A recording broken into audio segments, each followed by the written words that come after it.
საცხოვრებელი მრავალშვილიანი ოჯახებისთვის კახაკალაძის მიერ დაწესებული ტრადიცია და ქველმოქმედება 2026 წელი სამტრედიაში მცხოვრები 5 ოჯახისთვის ახალი ცხოვრების დასაწყისი გახდა.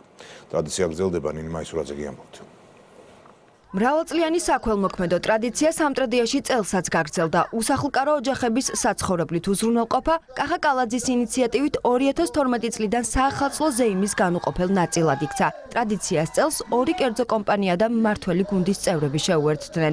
საცხოვრებლით 5 მრავალშვილიანი უსახლკარო ოჯახი დასაჩუქრდა. ვაპეტიერებთ ოჯახებს, ვისაც ყველაზე მეტად უჭირს, ვისაც ყველაზე მეტად ჭირდება ჩვენი დახმარება და ძალიან მიხარია ამ ტექნიკის საქმეში ჩემი მეგობრები შემომიერთნენ. ყველაფერი ისე ყოფილიყოს, როგორც თქვენს გულს გაუხარდებ. მილოცავთ კიდევ ერთხელ. ღონისძიება დატვირთულია იმ გარემოებით, რომ რამოდენიმე ოჯახს, უსახლკარო ოჯახს გადაეცემა საკუთრებაში სახლები და ეს საახალწლო დღეები ქმნის საახალწლო საზეიმო ამაღლებულ განწყობას.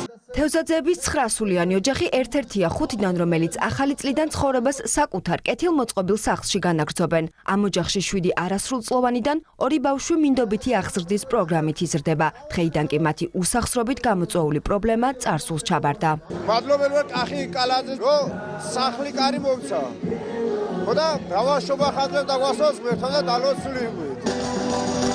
ღონისძიების კულმინაციამდე სამტრედიის ცენტრალურ მოედანზე მიწვეული მომღერლების მონაწილეობით კონცერტი გაიმართა. მომღერლებმა მსმენელს მორიგი დაუვიწყარი საღამო აჩუქეს. ზოგადად ძალიან მნიშვნელოვანი ესეთი სახის კონცერტები, რომელიც ემსახურება ადამიანების დახმარებას, გახარებას, გაბედნიერებას და მიხარია, რომ ერთ-ერთი მონაწილე მეც ვარ ამ ყველაფერს.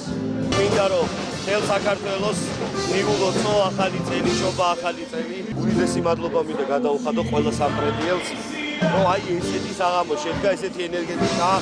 2026 წელი სამტრედიაში მცხოვრები ოჯახებისთვის ახალი ცხოვრების დაწყების შესაძლებლობა გახდა. ტრადიცია გრძელდება.